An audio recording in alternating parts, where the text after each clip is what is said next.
Tashidele, I would just like to share with you a brief history of Zurmang tradition.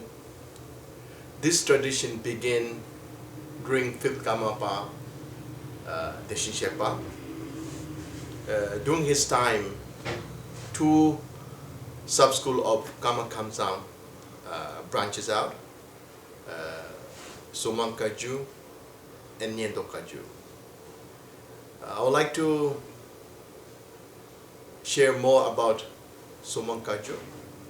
Zurmang Kagyu is a very unique tradition because in this lineage holds the main teaching that comes from Vajradhara, known as Whispering Lineage, which contains 3 jewels: wish-filling jewel of the lineage, wish-filling jewel of the path of ripening, and fulfilling jewel of the path of liberation. Before I begin with the further explanation, I would like to begin with the lineage itself. Vajradhara is the one who is holding this whispering lineage. And whispering lineage means that this lineage was not shared with big audiences, only teacher to student, so one individual to another individual. And Vajradhara was requested by Wisdom Dakini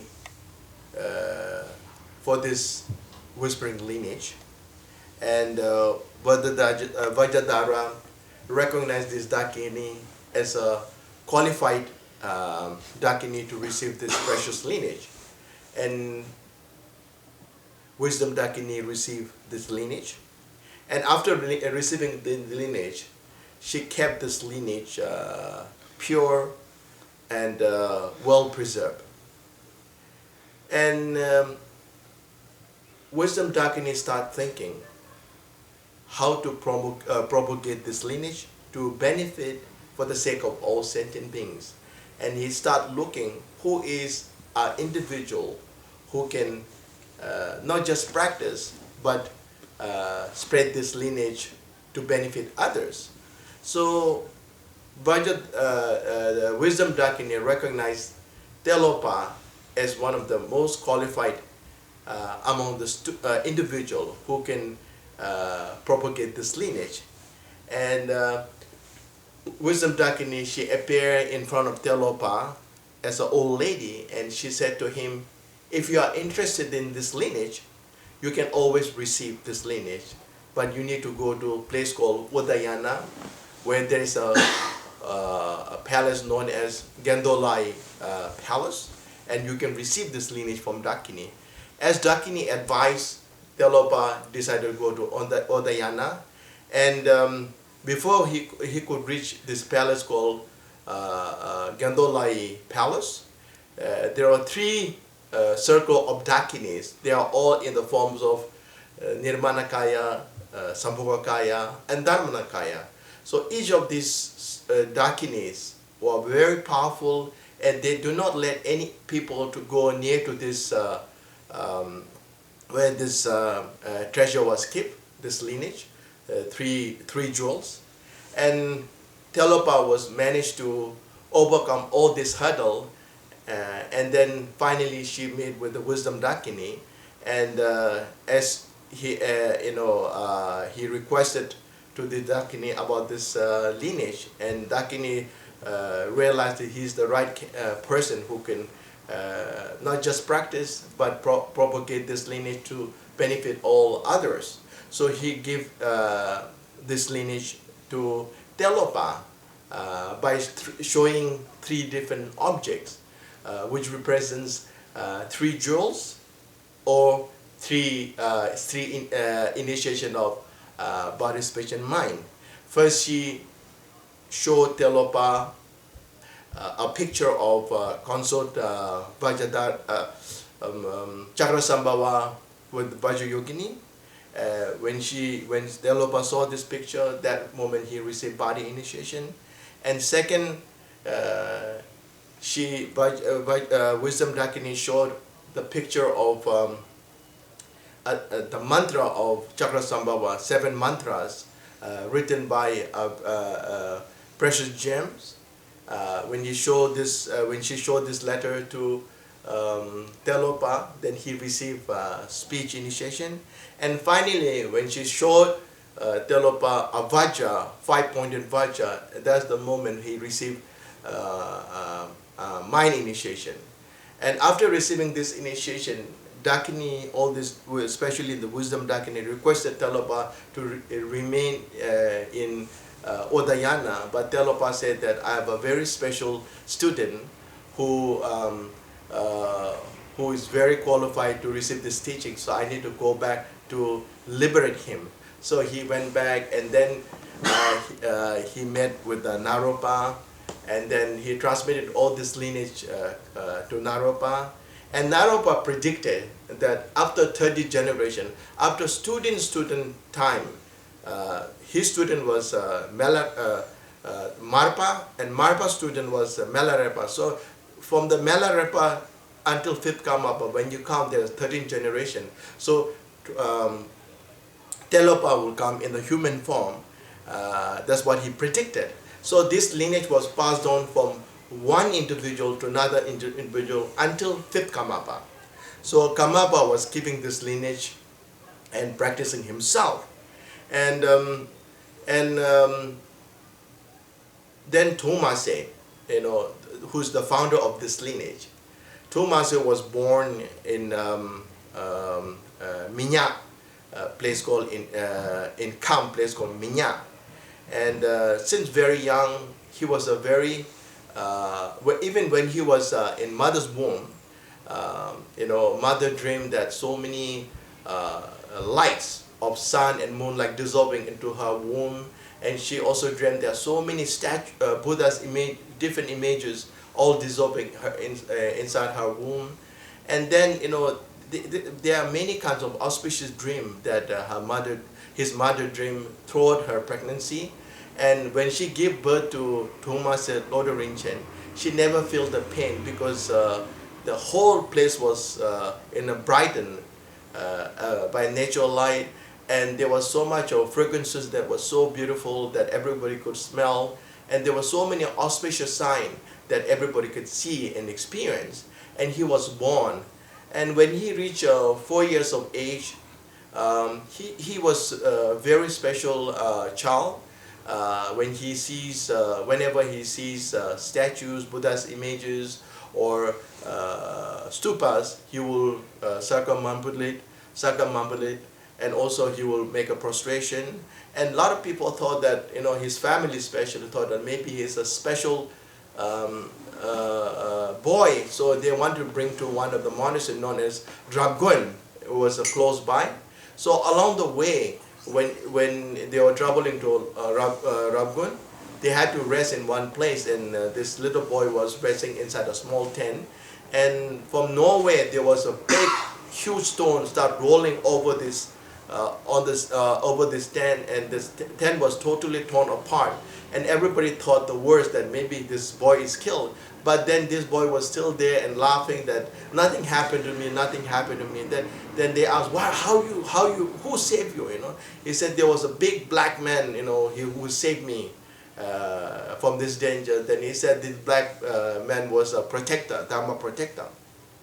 So the story is very long. He went through many difficulties, and he received many teachings from different guru. In fact, he had 19 teachers, and he received teaching from all different lineages. And finally, when he was 26 years old, when he heard about name of 5th Karmapa, he had this special feeling towards towards 5th Karmapa. So he really wanted to go and see him and receive teachings. And then he began to travel to central Tibet, which is Lhasa. And then what happened was, along the way, also he received many teachings. And then one day he wanted to visit Tsurpu, and near Tsurpu there's a small village, and he rested at that night. And the next morning he wanted to go and visit Karmapa. And then that night he dreamed a Makala looked very angrily at him. Then he thought that maybe Karmapa is not free this time, so he decided to go back. He went back to Lhasa and make a lot of offering and recite a lot of prayers. And one night he had a dream that Makala came close to him, and then he left for Tsurpu. So that he thought that this is a sign to go to Tsurpu. So he went to see Karmapa, fifth Karmapa, and when he saw Karmapa as a true Manjusrhi. And when Karmapa looked at Trung Mase, he saw him as a true emanation of Tilopa. So both of them thought that there's a great link between him and between Karmapa and Trung Mase. And so he went back and forth, and at the same time he received teaching from so many teachers. So during the final journey to Tsurpu, Karmapa gave him complete instruction, initiation, and transmission of this whispering lineage to Trung Mase Lodro Rinchen. And then he said that, because he was not an ordained monk, he was a layman practitioner, and many teachers said that you should be layman so that you can benefit all others. And also his parents' wish was to marry and to continue with their family tree. But Karmapa said that, no, you should become a monk so you can help more and you could serve better to Buddha Dharma. And then he agreed, and then Karmapa became a Kempo who conducted the ceremony, and then Kempo and Karmapa himself conducted the ceremony, and he received this novice precept from Karmapa, and he was given a name as Lodro Rinchen, so this is his name. And he said that now you should go to Eastern Tibet, where there is a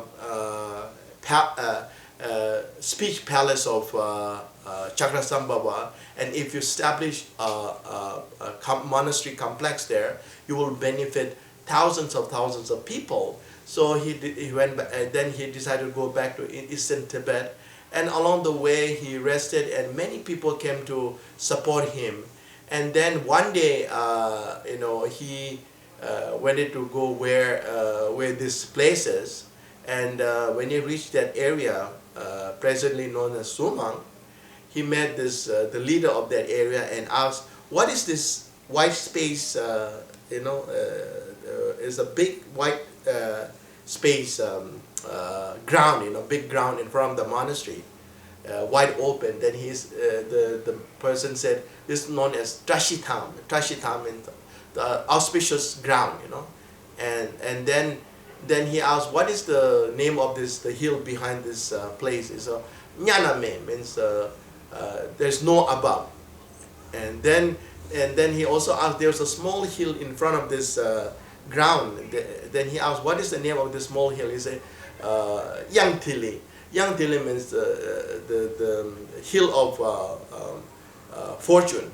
Then Trung Mase thought that, this is all auspicious sign. So this first auspicious sign was established. And after a few days, he went back again to this place, and then he met one old lady, and then he asked, where the present temple is. He asked, "I want to build a temple here. Do you think there's a space to build temple?" And the old woman was not so happy, and she said, "No, not just temple. You can build temple with 80 pillars." So even though she wanted to annoy him, but it became auspicious. Auspicious. So the second auspicious was established, and finally she went up to that hill, and then he wanted to build this temple, and he met another old lady. And then, because Trung Mase Lodro Rinchen was poorly dressed, he's like a yogi, it's not properly dressed.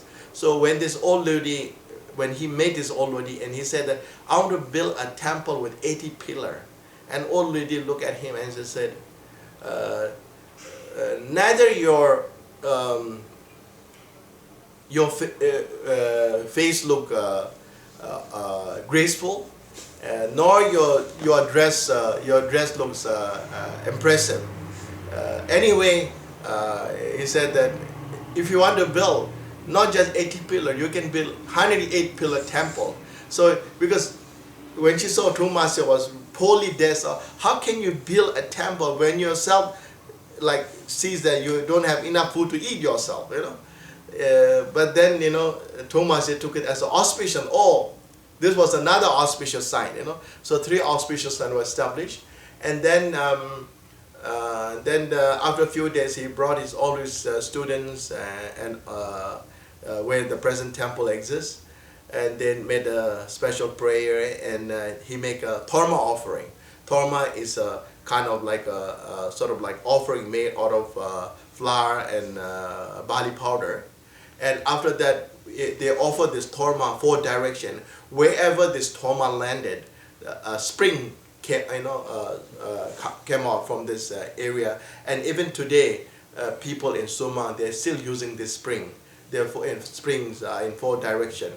Then, and one day, he wanted to build the monastery. So they had he gathered, we call it kempa. It's a leaf. It has a medicinal property. He asked his Kempo to offer this everywhere, you know. And then Kempo went to offer this leaf everywhere, tried to scatter it everywhere. And then when he returned, Trung Mase Lord Rinpoche asked this Kempo, where did you offer these leaves, you know? He said he offered equally everywhere, but one side, one corner, I offer more, the most. So Zurmang means Zur means corner, Mang means many corner. So in that one corner, you know, I offer more. So that's how the name was established, Zurmang.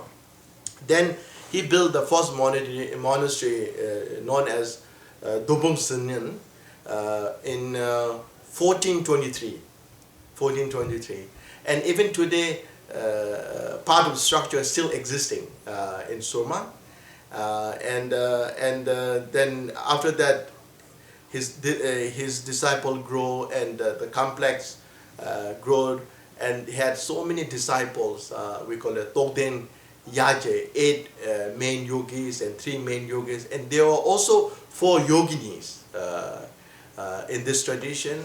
And I think his age of 43, he attained Paranirvana. And this lineage is still well preserved in Zurmang, in Tibet. Now I'm trying to bring to Sikkim, and slowly I'll be introducing this lineage to not just in Asia, but Europe and America. And this is the purpose why I'm traveling throughout the world to, you know, mainly to help others to learn more about Dharma and to find happiness and respect towards others, and also to propagate this lineage and share with all of you. Thank you. Thank you very much.